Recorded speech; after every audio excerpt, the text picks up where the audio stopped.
بسم اللہ الرحمن الرحیم۔ آیت نمبر ہماری 28 چل رہی ہے۔ آج کا ہمارا سبق آیت نمبر 28۔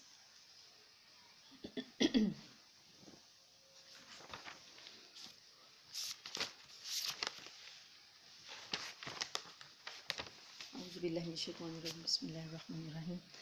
لا يتخذ المؤمنون الكافرین اولیاء من دون المؤمنین ومن يفعل ذلك فليس من الله في شيء إلا أن تتقوا منهم تقات ويحذركم الله نفسه وإلى الله المصير۔ لا نہیں، یتخذ بنائیں، پکڑیں، المومنون مومن لوگ، مسلمان مومن، ان کو حکم دیا جا رہا ہے نہ بنائیں مومن الکافرین کافروں کو اولیاء دوست، جو ہوتا ہے دلی دوست، ولی کی جمع اولیاء، ان کو دل سے محبت جن سے کی جاتی ہے، اولیاء دوست، من دون المؤمنین مومنوں کو چھوڑ کر، مومنوں کے علاوہ، یعنی مسلمانوں کے علاوہ مسلمانوں کو چھوڑ کر کافروں کو اپنا دوست نہ بناؤ۔ ومن یفعل اور جو کوئی ایسا کرے گا، ومن اور جو یفعل کرے گا، ذالک ایسا، ذالک یہ بھی ہے نا، تو اب یہاں پر یہ کام کرے گا یعنی ایسا کام کرے گا، فلیس پس نہیں ہے، من اللہ اللہ کی طرف سے،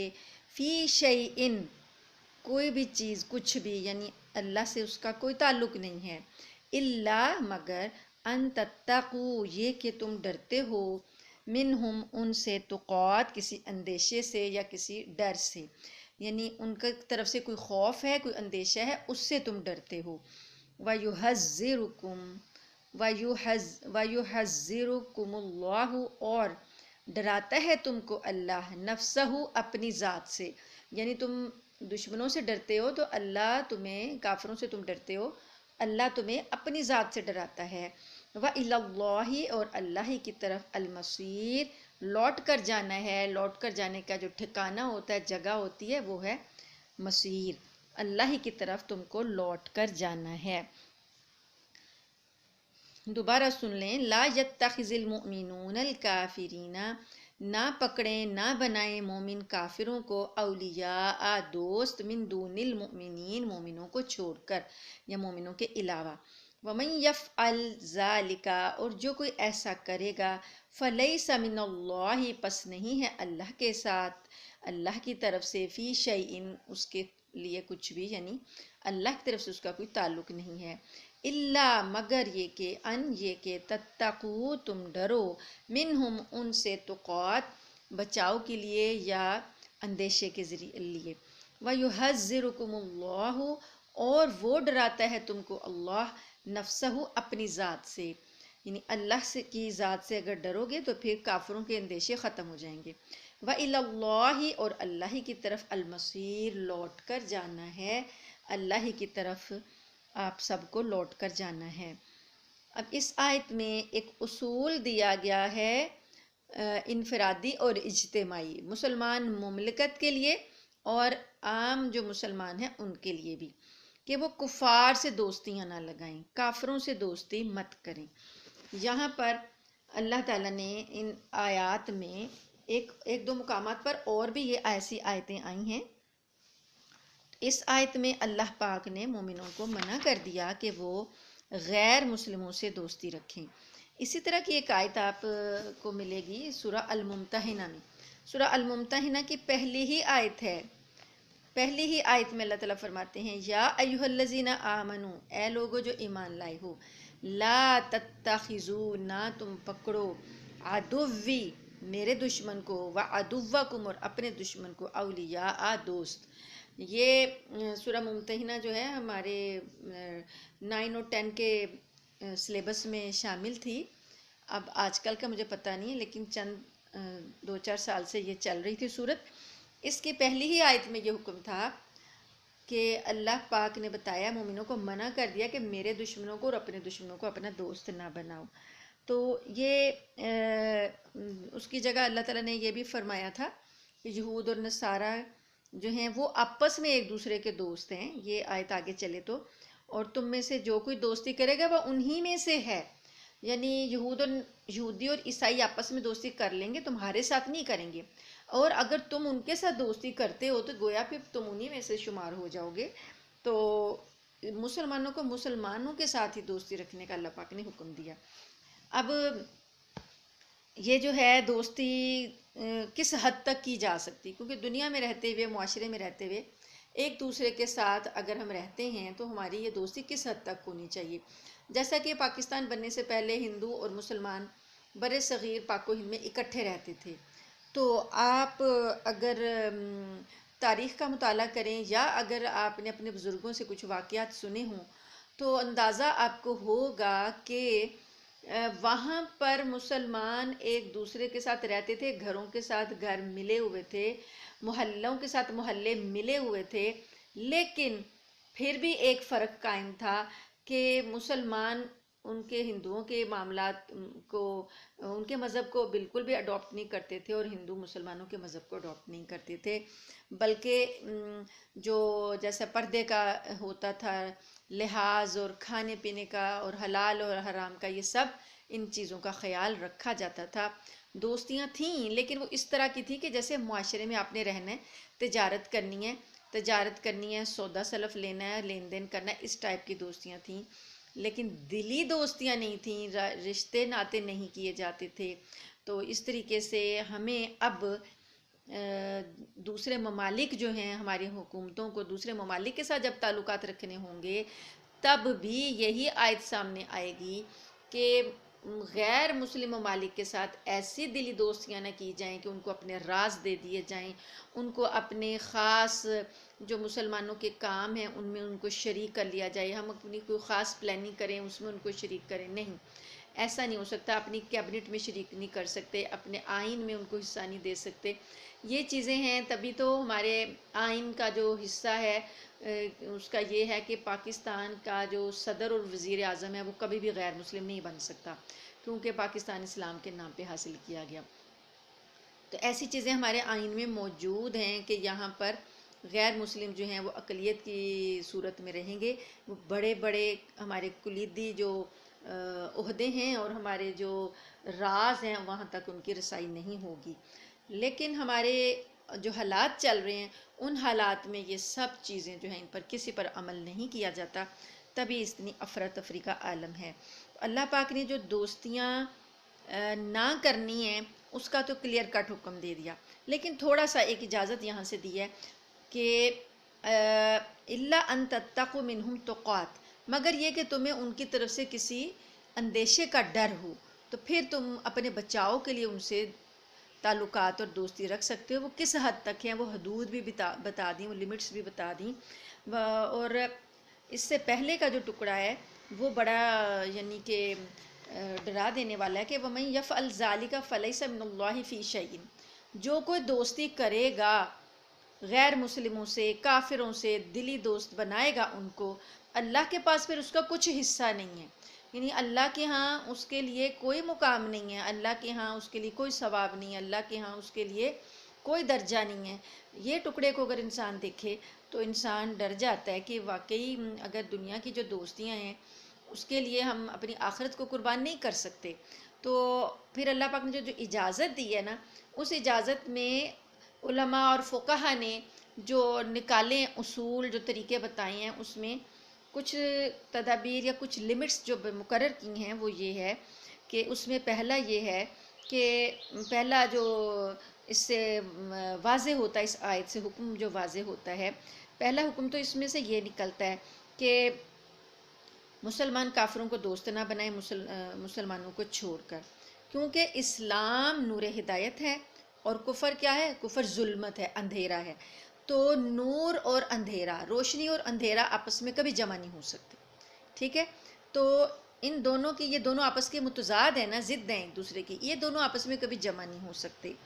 تو اس لیے اللہ پاک نے کہا کہ یہ اکٹھے نہیں ہو سکتے، ان کی دوستی نہ کی جائے۔ دوسرا جو اس میں سے حکم نکلا وہ یہ کہ مذکورہ والا حکم کی مخالفت پر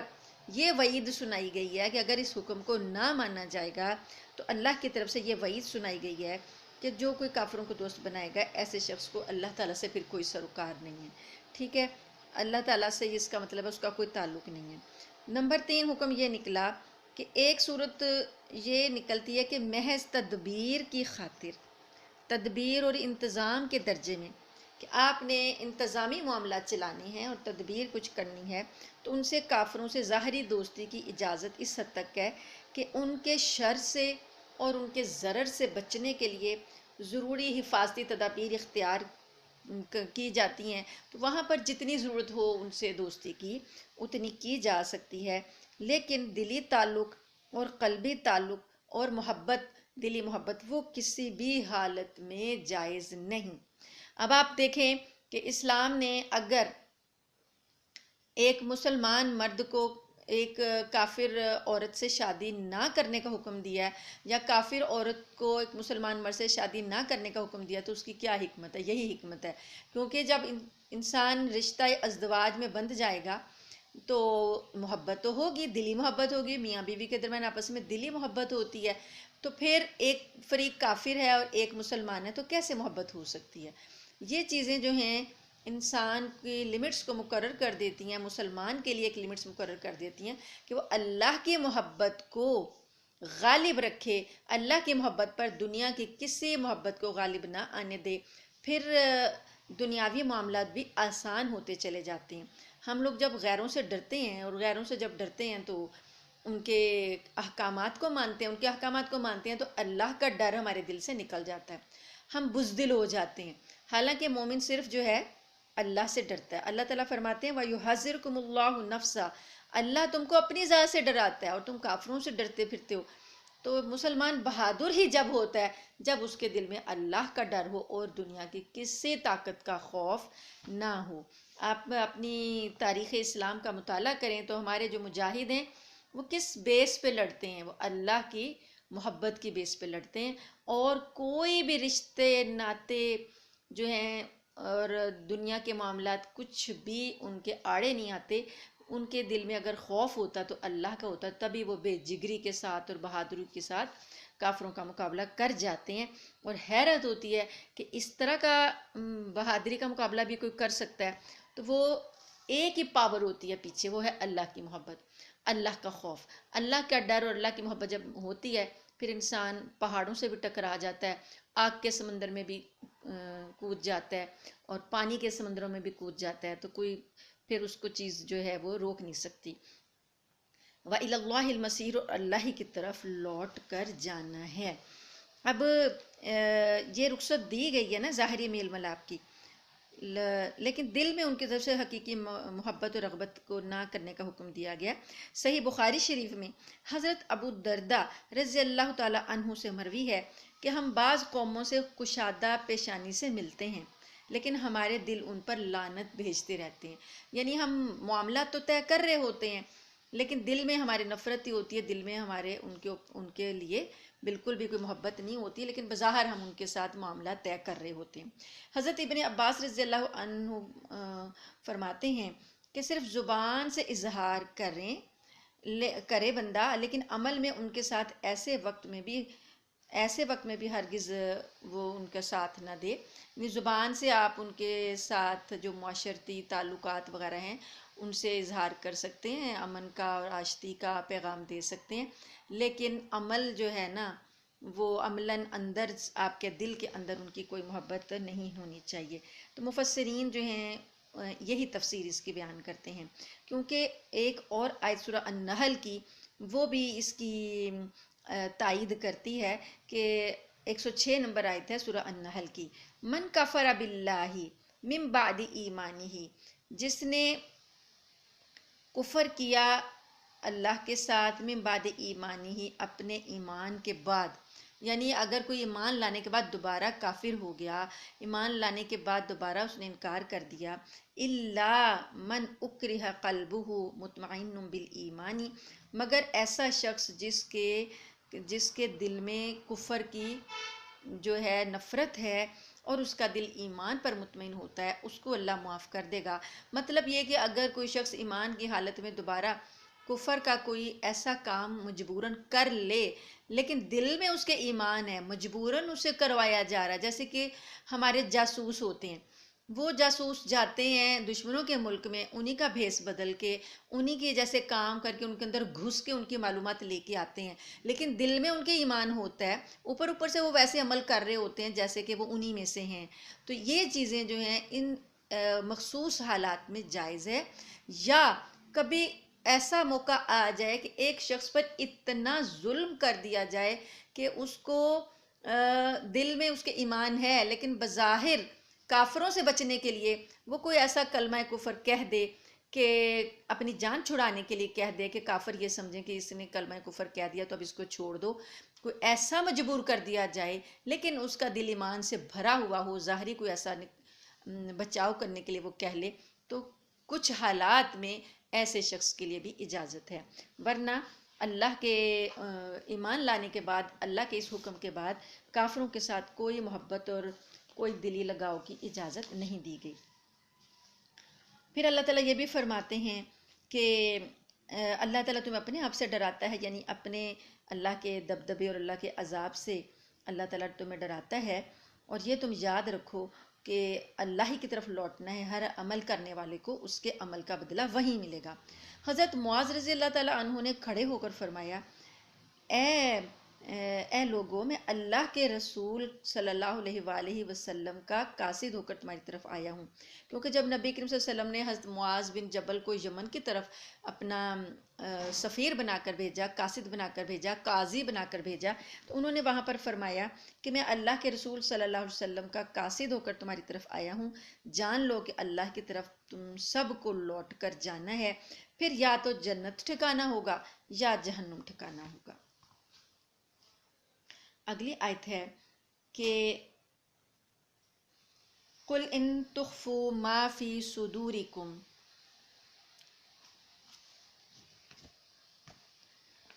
أَوْ تُبْدُوهُ يَعْلَمْهُ اللَّهُ، آپ فرما دیجئے، قُلْ کہہ دیجئے، ان اگر تخفو تم ڈرو، تم پوشیدہ رکھو، اگر تم پوشیدہ رکھو، خفیہ تخفو،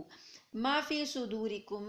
جو تمہارے دلوں میں ہے، او تبدوہ، یا تم اس کو ظاہر کر دو، یعلمہ اللہ، تو جانتا ہے اس کو اللہ۔ ہماری دل کی پوشیدہ چیزیں اور ظاہر چیزیں سب اللہ جانتا ہے، وَيَعْلَمُ، اور وہ جانتا ہے، مَا فِي السَّمَاوَاتِ، جو آسمانوں میں ہے، وَمَا فِي الْأَرْضِ، اور جو زمین میں ہے، یعنی اللہ پاک آسمانوں اور زمین کی تمام اشیاء کے بارے میں جانتا ہے۔ وَاللَّهُ، اور اللہ، عَلَىٰ كُلِّ شَيْءٍ قدیر، اوپر ہر چیز کے قدرت رکھتا ہے۔ اب یہاں پر جو پہلی آیت ہے نا کہ اللہ تم کو اپنی ذات سے ڈراتا ہے اور اسی کی طرف تم نے لوٹ کر جانا ہے، اب اللہ پاک جو ہیں وہ اسی بات کو آگے بڑھاتے ہوئے یہ حکم دے رہے ہیں کہ آپ صلی اللہ علیہ وآلہ وسلم ان کو فرما دیں کہ اگر تم کچھ اپنے سینوں میں چھپا رہے ہو تو اللہ اس کو بھی جانتا ہے، اور اگر تم اس کو ظاہر کر رہے ہو تو اللہ اس کو بھی جانتا ہے، اور اللہ تو آسمان اور زمین کے اندر ہر چیز کے بارے میں علم رکھتا ہے، اور خالی علم ہی نہیں رکھتا، وہ قدرت بھی رکھتا ہے۔ ایک علم ہوتا ہے کہ میرے علم میں ہے کہ یہ نقصان ہو رہا ہے، لیکن میں قدرت نہیں رکھتی کہ اس نقصان کو روک سکوں۔ اب بعض اوقات ہمیں نظر آ رہا ہوتا کہ آگے ایکسیڈنٹ ہو رہا ہے، ہو جائے گا، لیکن ہم قدرت نہیں رکھتے کہ اس کو روک لیں۔ لیکن اللہ جو ہیں، وہ اللہ کی جو ذات ہے وہ نہ صرف کہ علیم اور خبیر ہے بلکہ وہ قدرت بھی رکھتی ہے اپنے تمام معاملات کے اوپر۔ تو اللہ تعالیٰ فرماتے ہیں اگلی آیت، یوم تجد کل نفس،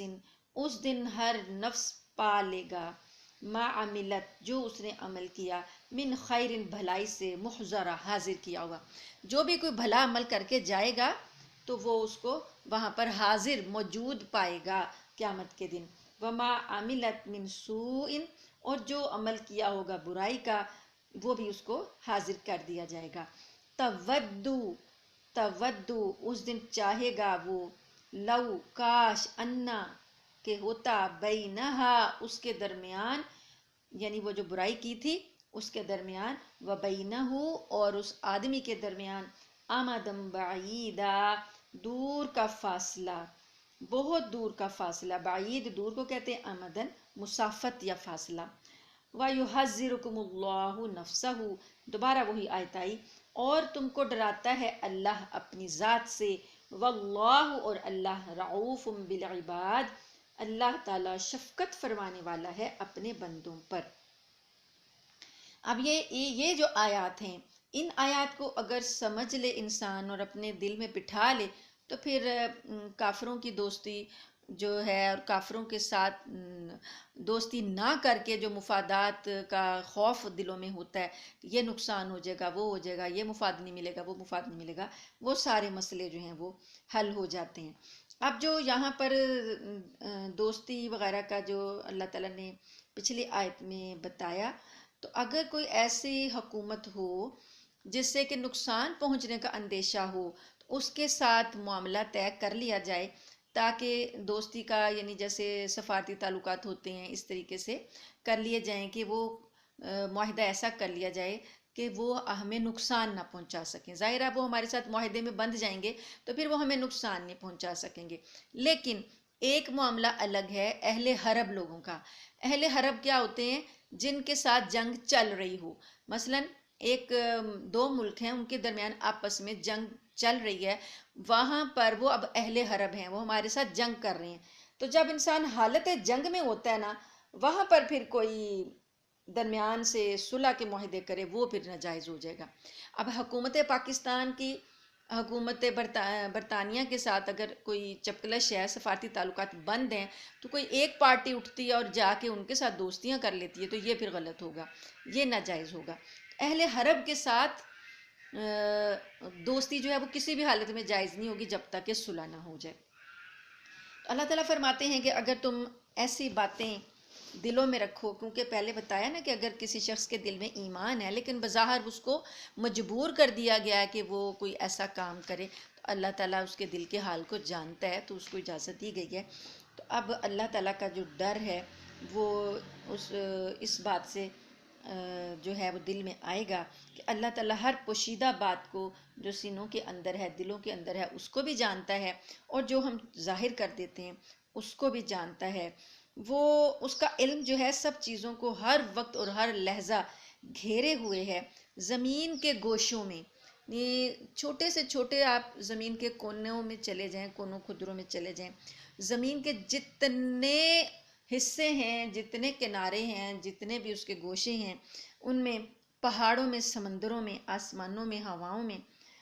سوراخوں میں، غرض جو کچھ جہاں کہیں ہے سب اللہ کے علم میں ہے، اور پھر ان سب پر اس کو قدرت بھی ہے، جس طرح چاہے رکھے، جو چاہے جزا سزا دے۔ بس اتنے بڑے وسیع علم والے، اتنی بڑی زبردست قدرت والے سے ہر شخص کو ڈرتے ہوئے رہنا چاہیے، اس کی فرمانبرداری میں مشغول رہنا چاہیے، اور اس کی نافرمانیوں سے علیحدہ رہنا چاہیے۔ وہ اللہ جو ہے وہ عالم بھی ہے اور قادر بھی ہے۔ ممکن ہے کہ کسی کو ڈھیل دے دے، لیکن جب وہ پکڑے گا تب وہ پھر دبوچ لے گا، پھر مہلت نہیں ملے گی، نہ رخصت ملے گی۔ اور ایک دن ایسا آنے والا ہے جس دن تمام عمر کے برے بھلے سب کام سامنے رکھ دیے جائیں گے۔ یوم تجد کل نفس ما عملت من خیر، اس دن ہر شخص جو ہے وہ جان لے گا کہ جو وہ عمل کر کے آیا وہ اس کے سامنے رکھ دیا جائے گا۔ اور نیک عملوں کو دیکھ کر، نیکیوں کو دیکھ کر نیک لوگ خوش ہوں گے، اور جب وہ آدمی اپنی برائیوں پر نظر ڈالے گا تو پھر وما عملت من سوء، جو اس نے برائیاں کی ہوں گی، تود، وہ چاہے گا، لو ان بینہا، کہ کاش کہ ہو جائے اس کے درمیان، و بینہ، یعنی اس کی برائی کے درمیان اور اس کے درمیان، ہا کی جو ضمیر ہے یہ مؤنث ہے، اور ہو کی جو ضمیر ہے یہ مذکر کے لیے ہے۔ تو بینہا، جو ہا کی ضمیر ہے وہ کس کے لیے آئی ہے؟ سوء، عملت سوء، برائی، یہ برائی کے لیے آئی ہے، اور ہو جو ہے وہ آدمی کے لیے آئی ہے، کہ آدمی اور اس کی برائی کے درمیان ہو جائے، کاش کہ آدمی اور اس کی برائی کے درمیان ہو جائے، کیا ہو جائے؟ امدن، فاصلہ، مسافت، بعیدن، دور کی مسافت ہو جائے، یعنی کہ میرا اور میری برائی کے درمیان اتنا فاصلہ دور کا ہو جائے کہ یہ میری رہے ہی نہ، مجھ سے یہ چھوٹ جائے، کہ میرا اور اس کے ساتھ کوئی تعلق ہی نہ ہو، کہ جو برائی میرے سامنے اس دن لائی جائے گی تو انسان جو ہے وہ اس طریقے سے حسرت اور افسوس کرے گا، دانت پیسے گا، غصہ کرے گا، کہ اور حسرت افسوس سے کہے گا کاش میں اس برائی کو نہ جانتا ہوتا، میرے سے یہ سرزد نہ ہوئی ہوتی، میرے اور اس کے درمیان دور کا فاصلہ ہوتا، یہ میرے سامنے نہ آئی ہوتی۔ قرآن پاک میں ایک اور جگہ اللہ تعالیٰ فرماتے ہیں یُنَبَّأُ الْإِنسَانُ يَوْمَئِذٍ بِمَا قَدَّمَ وَأَخَّرَ، یُنَبَّأُ خبردار کر دیا جائے گا، خبر دے دی جائے گی انسان کو سب گزری باتیں، قدم و اخر، جو اس نے پہلے کی، جو اس نے بعد میں کی، اس دن تمام مقدم اور مؤخر ساری چیزیں جو انسان کے سامنے پیش کر دی جائیں گی۔ اور اس دن جو یہ سورہ قیامہ کی آیت ہے یُنَبَّأُ الْإِنسَانُ يَوْمَئِذٍ بِمَا قَدَّمَ وَأَخَّرَ، تو سب گزری ہوئی باتیں جب پیش آئیں گی تو وہ جو شیطان اس وقت اس کے ساتھ دنیا میں رہتا ہے، وہ شیطان جو انسان کو دنیا میں بہکاتا ہے اور جس کے چکر میں آ کے انسان برائیاں کرتا ہے، برائیوں پر اکساتا ہے، اس دن وہ بھی اس سے بیزاری کا ظاہر کر دے گا اور کہے گا میرا تیرا کوئی تعلق نہیں ہے، تو نے خود ہی کام کیا تھا۔ تو اس دن پھر ایک سورہ زخرف میں آتا ہے کہ وہ کہے گا کہ یا لیت بینی و بینک بعد المشرقین فبئس القرین، اس دن شاید آدمی یہ کہے گا کہ میرے اور تیرے درمیان کاش کہ مشرق اور مغرب کا فاصلہ ہوتا، کہ مشرق اور مغرب جیسے نہیں ملتے، اتنی دور ہیں ایک دوسرے سے، کاش کہ اے شیطان میرے اور تیرے درمیان اتنا فاصلہ ہوتا، فبئس القرین، تو بڑا ہی برا ساتھی ہے جو تو نے میرا ساتھ دنیا میں تجھے بنا لیا، ساتھی تو بہت برا ساتھی ہے، تو نے مجھ سے برائیاں کروائیں، اے کاش کہ میری تیری دوستی نہ ہوتی اور مشرق اور مغرب کے فاصلے پر ہوتا۔ یعنی اللہ پاک یہ ان آیات سے بتا رہے ہیں، یہ بتانا سمجھانا مقصود ہے کہ انسان کو اپنی برائی اور بھلائی جو ہے قیامت میں پیش آ جائے گی، اسے اس دن کا لحاظ کرتے ہوئے اپنے اعمال کو اچھا کرنا چاہیے۔ تو اگلا جو ٹکڑا ہے آیت کا وہ ہم پچھلی آیت میں بھی پڑھ چکے ہیں، وَيُحَذِّرُكُمُ اللَّهُ نَفْسَهُ، اور ڈراتا ہے تم کو اللہ اپنی ذات سے، وَاللَّهُ رَءُوفٌ بِالْعِبَادِ، اللہ اپنے بندوں پر شفقت فرمانے والا بھی ہے۔ دیکھیں پچھلی آیت میں اللہ نے کہا کہ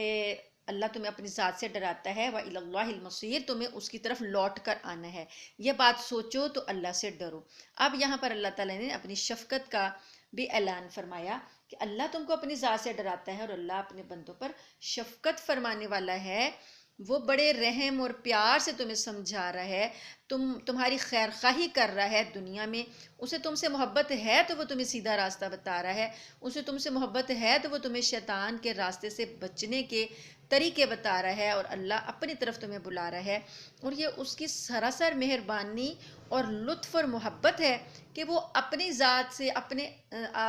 عذاب سے تمہیں ڈراتا ہے، اپنے بندوں کو ڈراتا ہے۔ جیسے ماں اپنے بچے کو سمجھاتی ہے، کبھی ڈانٹ کے، کبھی پیار سے، کبھی شفقت سے، اور کبھی اس کو انعام کا لالچ دیتی ہے اور کبھی اسے سزا سے ڈراتی ہے، اور یہ اس کا لطف اور کرم ہی ہوتا ہے نا اپنی اولاد کے حق میں، کہ وہ انہیں آنے والے خطرات سے بچانے کے لیے پہلے سے خبردار کر رہی ہوتی ہے اور سمجھا رہی ہوتی ہے، کبھی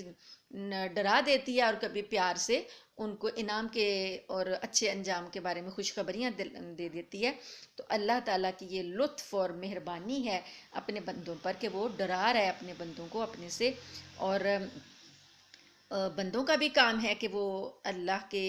لطف اور مہربانی سے فائدہ اٹھائیں اور صراط مستقیم سے اپنے قدم نہ ہٹائیں اور دین پاک کو نہ چھوڑیں، رسول صلی اللہ علیہ وآلہ وسلم کی فرمانبرداری سے منہ نہ موڑیں۔ تو اللہ تعالیٰ سے دعا ہے کہ اللہ تعالیٰ ہمیں دین اسلام کی محبت،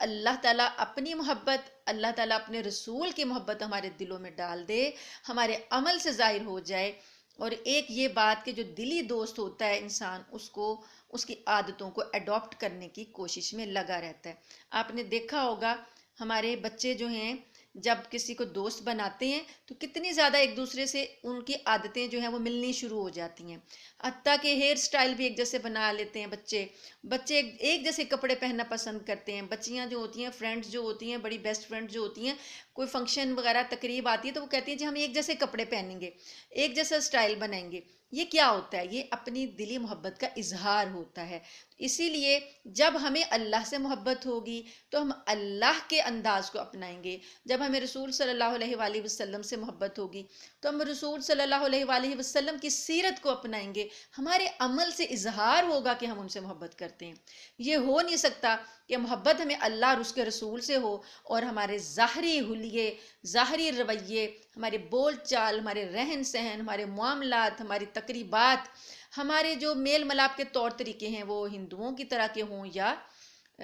عیسائیوں کی طرح سے ہوں، یہ نہیں ہو سکتا۔ اگر دل میں اللہ کی محبت ہے تو پھر اللہ کی محبت آپ کے عمل سے، آپ کے حلیے سے ظاہر ہوگی۔ تو اللہ تعالیٰ سے دعا ہے کہ اللہ تعالیٰ ہمیں ان آیتوں کا صحیح فہم بھی عطا کرے اور عمل کرنے کی بھی توفیق عطا کرے۔ وآخر دعوانا ان الحمد للہ رب العالمین۔